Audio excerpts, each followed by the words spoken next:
Assalamualaikum warahmatullahi wabarakatuh. Selamat pagi, siang, sore, atau malam teman-teman. Balik lagi di channel Framus. Sama saya lagi tentunya Ferry Mubarak Fatahila. Nah, kalau konten biasanya kan kalau sama saya biasanya cuak curhatan akademik. Untuk kali ini konten kita itu agak berbeda, yaitu nama kontennya Frame Talk, di mana kita membahas sesuatu di luar dari akademik yang tadi. Lalu mungkin teman-teman ada yang ingat ya kalau lihat tanggalan atau punya tanggalan di rumah, awasannya kan duwe tanggalan, bahwa tanggal 28 itu adalah memperingati Hari Sumpah Pemuda. Berhubungan dengan pemuda seperti saya yang seorang pemuda, meskipun saya mukanya boros tapi saya bukan bapak-bapak, saya masih jiwa pemuda. Jadi kita akan membicarakan tentang pemuda yang terkhususnya ada di Sidoarjo. Nah, kalau membicarakan pemuda, kita harus mendatangkan seorang narasumber yang memang berkecimpung dalam dunia tersebut. Nah, sudah saya datangkan tamu yang sangat sibuk sekali ini, nyempet-nyempetin demi saya anjay. Ini kita semua ya, Mas Haidar. Mas Haidar ini selaku Ketua Dewan Pemuda Sidoarjo. Luar biasa, tepuk tangan. Mas Haidar, apa kabar? Apa kabar? Baik-baik saja. Luar biasa, semangat selalu dalam menuntun arah gerakan kita menuju perubahan yang baik. Luar biasa Mas Haidar. Oke, langsung saja Mas Haidar ya, untuk mempersingkat waktu. Jadi pemuda Mas, pemuda ini identik dengan yang tentunya anak muda. Nah, untuk pemuda sendiri, terkhususnya di Sidoarjo, peran pemuda di masa kini untuk mengisi kesumpah pemudaan itu sendiri, itu seperti apa? Saya kira memaknai Sumpah Pemuda hari ini itu harus relevan ya, untuk mencintai tanah air, mencintai bangsa, mencintai bahasa atau budaya yang hari ini kita jadikan karakter kita adalah berperan aktif dalam tengah-tengah masyarakat. Jadi masyarakat kita membutuhkan apa, pemuda harus hadir, pemuda harus bisa menjawab. Karena secara historis semangat perubahan revolusioner, sebuah gerakan ataupun sebuah kontribusi nyata bangsa ini dipelopori oleh anak muda. Jadi kalau dulu doktrin orang tua itu menyebut kalian akan jadi pemimpin 5-30 tahun ke depan, itu enggak. Pemuda sekarang langsung bisa jadi pemimpin, terutama bisa memimpin dirinya sendiri begitu. Oke, luar biasa. Terima kasih Mas Haidar. Nah, untuk pemuda sendiri tadi menyambung dari peran pemuda untuk mengisi momentum Sumpah Pemuda.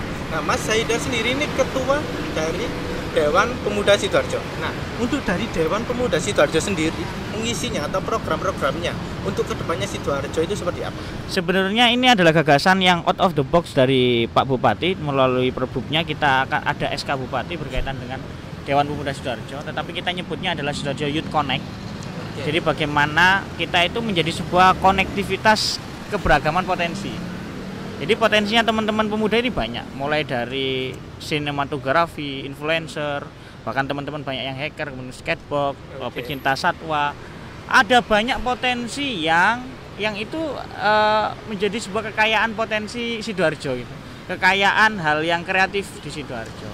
Jadi Dewan Pemuda ini menjadi sebuah kreatif hub. Jadi kreatif hub ya, terminal kreativitas bagi pemuda, konektivitasnya. Nah, sebelum itu puncaknya nanti kebijakan bupati yang namanya ada Sidoarjo Youth Center. Jadi pusat kreativitas anak muda. Jadi sana nanti ada ruang inkubasi kepemimpinan, inkubasi bisnis, kemudian aula teater, kemudian dan lain sebagainya, banyak. Jadi itu bagian daripada komitmen bupati kita yang juga pemuda, mewakili pemuda. Itu semangat gebrakan dan out of the box-nya itu banyak. Beliau loh berani membuka 100 lapangan pekerjaan. Gak masuk akal. Bahkan mungkin beberapa dinas menganggap itu gak masuk akal, 100.000 lapangan pekerjaan. Itu bukan 100.000 lapangan disediakan APBD saja.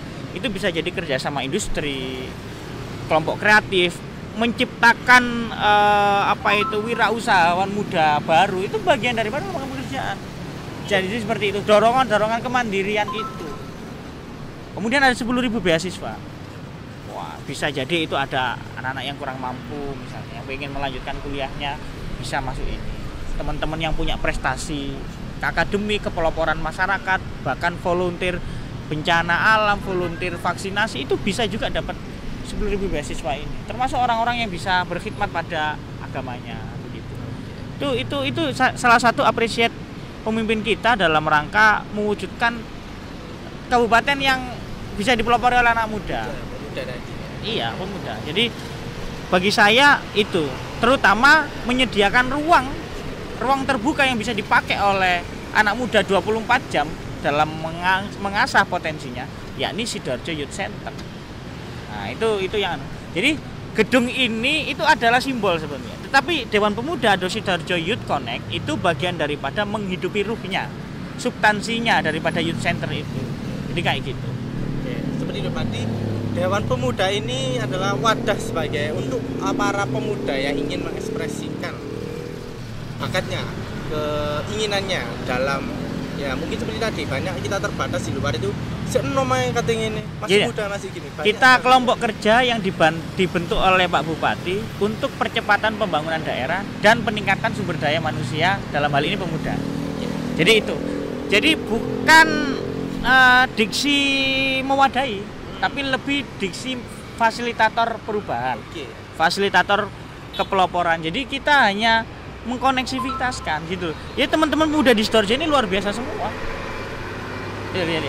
Konten kreatornya sebanyak itu. Kemudian kreator kayak kita. Oh iya, betul. Kayak Fremnus ini bagian daripada kreator-kreator inspiratif. Kemudian atletnya juga. Berapa banyak kemarin yang dapat medali di PON. Jadi semangat pemuda ini saya kira tidak bisa dibatasi dengan ruang dan waktu itu. Dia itu akan melampaui zamannya terus.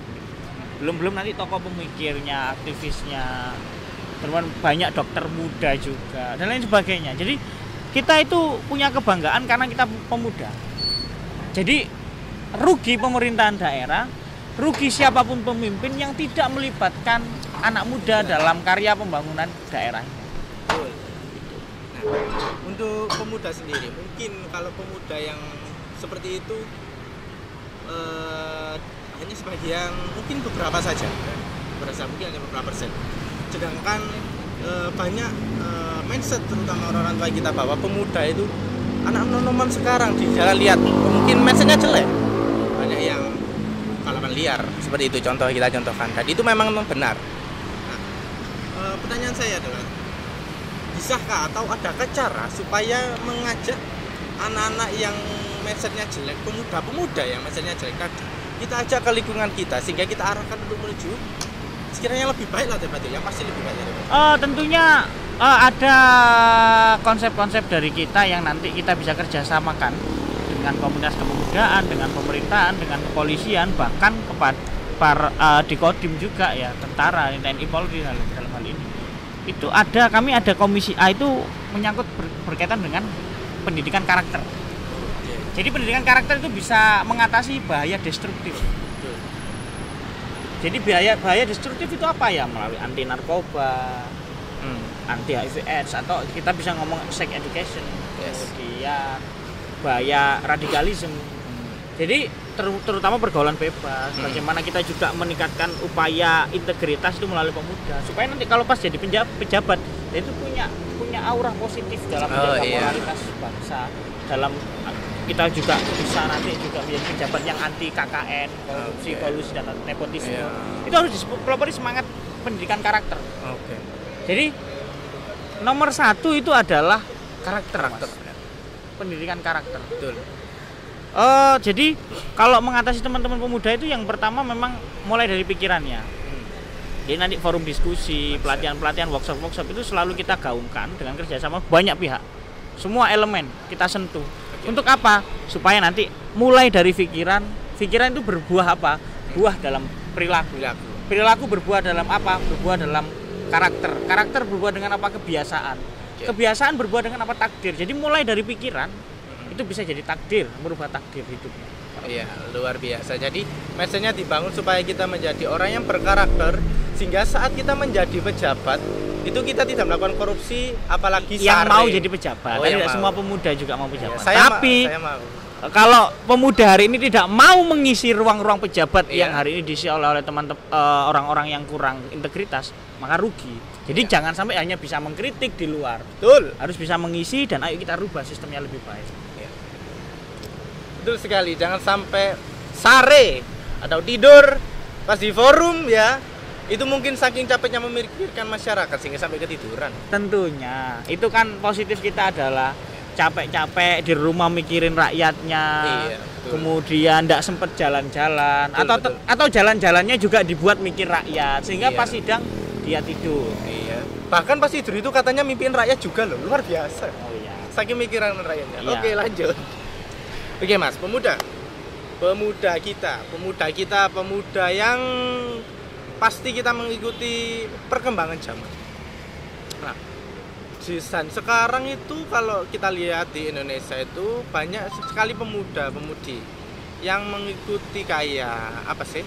Gerakan-gerakan hak asasi manusia, contoh feminisme seperti itu. Lalu ada juga yang memperjuangkan hak-hak para pejuang LGBT seperti itu. Nah, itu kan para pemuda kita yang menggerakkan. Cuma mindset dari warga kita itu adalah suatu hal yang buruk. Dan bahkan itu mereka dikategorikan masuk ke ekstremis karena berlebihan dalam memihak, terutama LGBT tadi, karena ya kita mayoritas Islam. Jadinya kan ya Gini dulu, perspektifnya harus diluruskan. Sebenarnya pelopor pertama media ya. Tadi panjenengan ngomong berkaitan dengan media. Memang hari ini 1-5 tahun ke depan kita dibentuk, kebiasaan kita, kebudayaan kita itu dibentuk oleh media.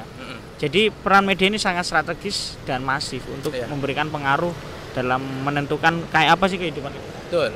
FTV, tayangan-tayangan yang tidak manfaat misalnya, reality show yang berlebihan, dan itu sebenarnya harusnya KPI ya dalam hal ini ya juga bisa memberikan arahan penyiaran yang lebih baik gitu.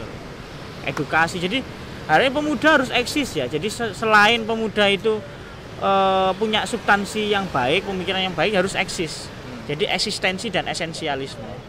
Untuk konteks perjuangan jadi pengisian ruang media harus diisi oleh konten-konten kreatif dan edukatifnya para pemuda. Karena supaya tidak diisi oleh konten-konten yang hoax, konten-konten yang memecah belah atau hate speech, ujaran kebencian, kemudian konten-konten yang tidak mendidik begitu loh. Betul. Jadi hal itu harus bisa dibaca dan diperjuangkan oleh para pemuda. Jangan sampai hari ini hanya penikmat konten. Kita harus bikin konten. Kayak gini ya, misalnya ada podcast ya Frame Talk ya, yang hari ini diinisiasi oleh Frame News, ini sangat baik karena saya kira ada hal yang perlu diperjuangkan, isu yang diperjuangkan, ada campaign sebuah kebaikan misalnya. Untuk urusan feminisme, hak asasi manusia atau LGBT ini kaitannya juga berbeda sebenarnya. Feminisme itu perjuangan kesetaraan, perjuangan bagaimana hak yang sama di mata hukum bisa eksistensi bersama antara perempuan dan laki-laki. Nah, feminisme bukan hanya perempuan, laki-laki yang mengidam-idamkan egalitarian itu juga para feminisme gitu. Kemudian urusan hak asasi manusia ya baik saja. Kalau menurut saya itu hak asasi manusia itu baik. Karena bangsa ini juga melewati banyak pelanggaran HAM. Siapapun presidennya mesti ada sedikit banyak ada pelanggaran HAM, dan itu harus diminimalisir. Dan pemuda juga perlu hadir di situ. Betul. Menghormati kemanusiaan, memuliakan manusia, bagaimana mendorong supaya kita itu punya komitmen kemanusiaan, mulai dari hari ini mungkin momentumnya vaksinasi atau bagaimana meningkatkan herd immunity, itu bagian daripada pahlawan kemanusiaan sebenarnya. Ini harus didukung oleh yang terakhir yang terakhir adalah ekstremisme tadi. Ekstremisme dalam hal ini adalah kelompok terorisme yang hari ini punya peran merusak lingkungan, meneror, memaksakan kehendak dalam memeluk agama tertentu atau keyakinan tertentu. Itu bagi saya ekstremisme. Jadi bukan hanya konteks agama, jadi ekstremisme atau terorisme itu orang yang tidak bisa menjaga lingkungan, membuang sampah sembarangan, tidak bijaksana dalam menggunakan plastik, atau orang yang tidak peduli dengan orang lain, apatis. Ya itu saya kira itu mulai dari jiwa apatis itu bisa masuk ke hal yang egois sampai nanti ekstrim ya. Kayak gitu. Jadi kalau Anda membuang sampah seperti kata Mas Saida tadi, Anda teroris. Buang sampah sembarangan teroris. Jadi buanglah sampah di tempatnya, akan tidak menjadi teroris Anda. Kurang ajar memang. Oke Mas, kita tadi udah bahas seperti itu yang sangat luas sekali. Kita balik lagi. Konteksnya kita di kota kita terindah, paling bagus Sidoarjo, dengan penghargaannya yang luar biasa itu atau arek? Penghargaannya. Kelihatan ya, itu ada penghargaan paling bersih loh se-Indonesia, woi, keren. Oke, lanjut Mas. Kita pemuda kita tidak jauh dengan namanya gerakan. Nah, contoh sebutkan atau contoh-contoh Mas atau inspirasi lah buat teman-teman pemuda kita, gerakan pemuda yang berdampak. Banyak sekali ya komunitas. Saya itu akan seneng karena banyak komunitas ya. Sidoarjo ini kota komunitas loh. Jadi banyak ratusan komunitas bahkan ribuan komunitas berbasis media, berbasis sosial, pendidikan, pegiat-pegiat lingkungan itu banyak. Jadi bagi saya banyak teman-teman yang bergerak di industri kreatif, menciptakan pariwisata baru atau potensi desa baru. Kemudian ada kelas-kelas inspirasi yang diinisiasi teman-teman, kemudian gerakan sosial. Gerakan sosial ini ada orang yang sebelum adanya pejabat-pejabat yang niru. Teman-teman nggak boleh anti juga pemerintahan, nggak boleh anti kekuasaan dan sebagainya. Kalau bila perlu, bagaimana kita bisa mempengaruhi kekuasaan untuk kegiatan kepemudaan. Saya kira banyak kok fasilitas ya di aset-aset daerah yang mendukung potensi pemuda, mulai olahraga, seni budaya dan sebagainya. Cuman harus dimaksimalkan, bukan sekedar gedung yang mati begitu. Kemudian di Dinas Pemuda dan Olahraga Pariwisata juga banyak binaan komunitas maupun binaan dari organisasinya juga. Nanti juga akhir bulan ada Youth Festival atau Festival Kepemudaan yang juga memperingati Sumpah Pemuda. Itu juga banyak pemuda Sidoarjo yang inspiratif yang bisa sebenarnya memberikan contoh teladan dalam melakukan sebuah perubahan. Industri kreatif, kemudian musisi, coffee shop, kemudian founder daripada usaha gitu. Jadi banyak, nanti bisa dilihat sendiri atau diikuti di acara akhir bulan ya guys. Iya. Acara akhir bulan datang di mana Mas acaranya? Caranya di Hotel Aston Sidoarjo. Ya, jangan lupa datang ya, nanti lihat ya di sana. Nah Mas, pemuda berarti mereka akan melakukan suatu mereka punya pemikiran lalu mewujudkan. Berarti mereka mempelopori suatu hal. Nah, jiwa kepeloporan itu muncul karena apa? Jiwa kepeloporan muncul itu karena satu, kita punya semangat Jayandaru. Nah, ini kan kayak tubuh kita Jayandaru itu semangat keteguhan. Kalau bahasanya Ketan Malaka adalah idealisme. Dan idealisme itu ada harta yang berharga satu-satunya pemuda. Nah, jadi kalau tidak punya idealisme berarti dia tidak punya semangat keteguhan untuk menggapai cita-citanya. Jadi monumen Jayandaru itu salah satu ketika filosofinya ketika ditegakkan adalah supaya pemuda ini punya semangat keteguhan. Oke.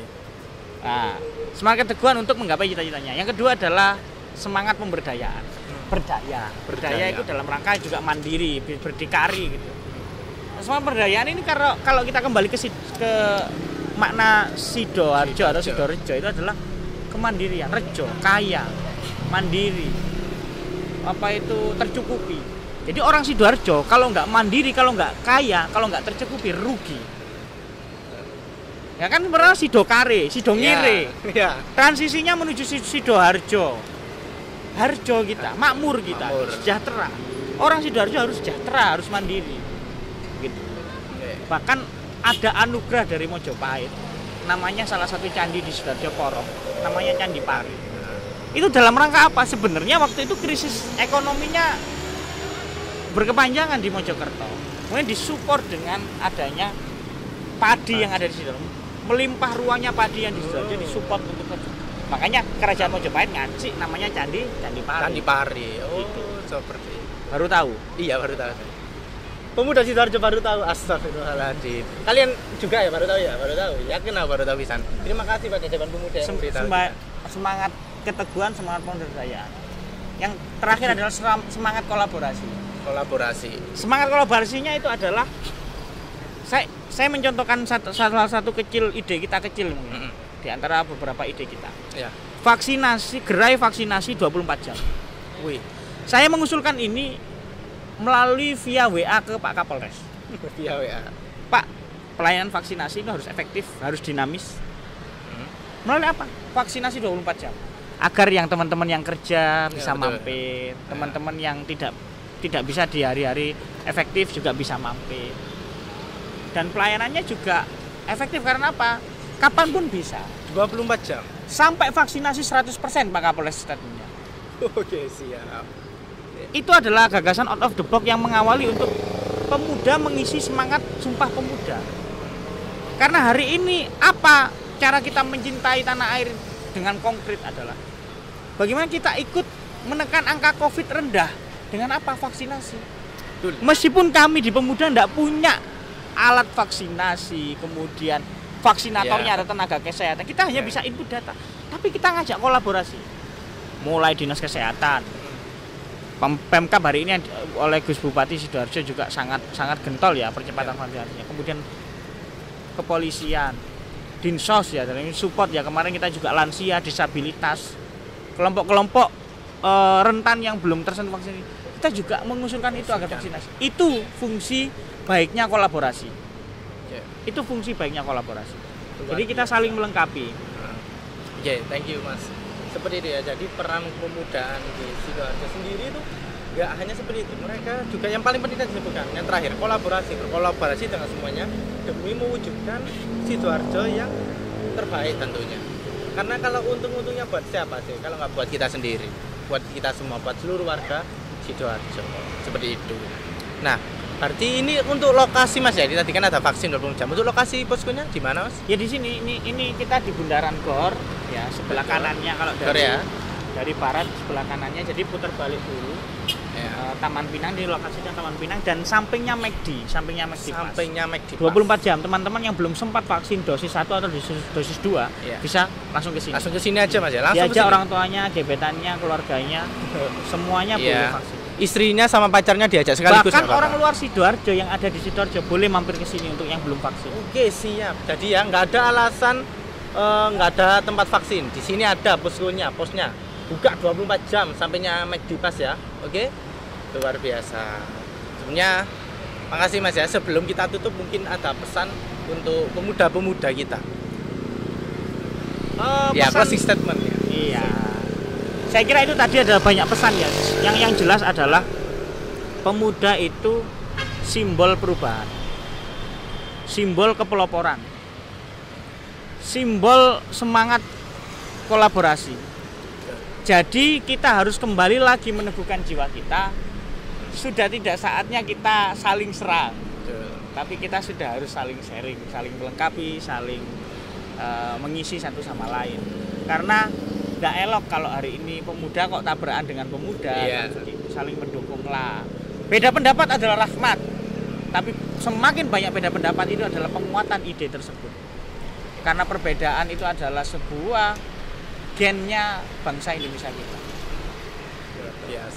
Luar biasa semangat ya. Jadi untuk para pemuda kita itu jangan tubruk-tubrukan, kita saling kerjasama membangun negeri ini untuk menjadi yang lebih baik. Saya kira sudah ya, itu saja untuk hari ini. Terima kasih Mas Haidar. Terima kasih sama-sama. Untuk teman-teman yang nonton jangan lupa subrek, like dan share. Dilarang dislike, saya sampai ke ruang dislike gak goleki. Saya cari sampai ketemu kalau dislike. Ya, jangan lupa. Yang nonton gak subrek, astagfirullahaladzim. Berdosa. Oke, sekian. Saya Ferry Mubarak Fatahila dan Mas Haidar di sini mengucapkan terima kasih dan mohon maaf apabila ada salah-salah kata. Terima kasih. Wassalamualaikum warahmatullahi wabarakatuh.